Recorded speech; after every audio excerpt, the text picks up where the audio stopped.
Beaucaire et Balma, deux équipes s'étant acquittées d'un 0-0 lors de la journée inaugurale du National 3, s'affrontaient pour la deuxième journée du championnat. Et c'est la formation gardoise qui se procurait les premières occasions.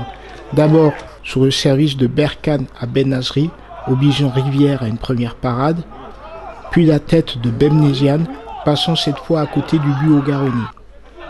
Mais la réplique balmanaise ne devait pas se faire attendre. D'abord par la tentative pied gauche d'un très bon Gordon Miger, avant que Stéphane Etienne en appelle lui à la précision de son pied droit pour l'ouverture du score.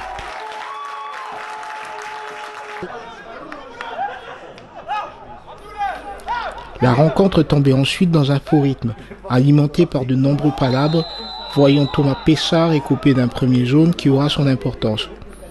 Et c'est encore côté gauche de leur attaque que les locaux devaient se procurer leurs dernières occasions, par les centres d'Étienne repris par la tête de Miger, puis le pied gauche de Seydina Cissé, quand Beaucaire voyait son égalisation contrariée par la barre transversale du but au Garoni.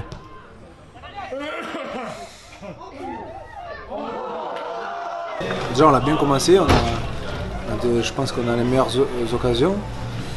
Après on se fait surprendre bêtement, alors moi je suis loin, je ne sais pas s'il y a faute, s'il n'y a pas faute, mais bon, ça fait partie aussi de l'apprentissage du niveau je pense, parce qu'on se rend compte qu'on est promu, donc l'année dernière il y a des situations où on pouvait rater une séquence ou deux et ne pas prendre de but, et là on est puni immédiatement.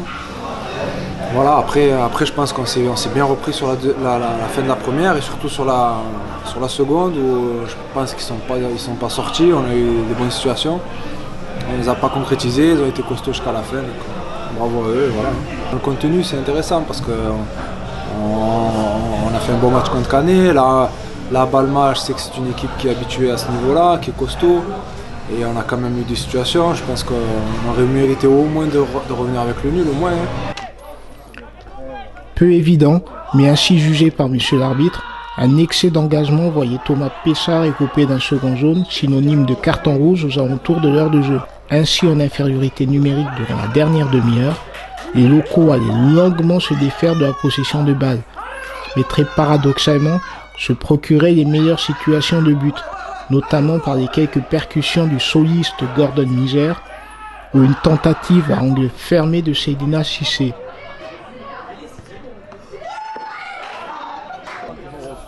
Les locaux devaient cependant souffrir et concéder quelques moments de panique sans que leur hôte ne parvienne à trouver l'ouverture. Et continuent de se heurter à la solidarité des joueurs de Fabrice Dubois.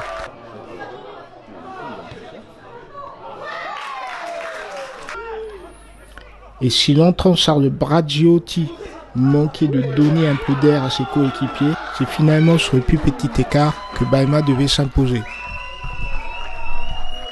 La première mi-temps est assez complète, on voulait prendre le score, on a eu beaucoup d'initiatives offensives par rapport à la semaine dernière où on était plus sur la stratégie défensive, donc c'est quand même très intéressant. Ben ouais, jouer avec un joueur de moins au football c'est toujours plus difficile, surtout en menant 1-0 où on a tendance à reculer. Pourtant on avait décidé de partir avec des meilleures intentions et justement d'aller mettre le second.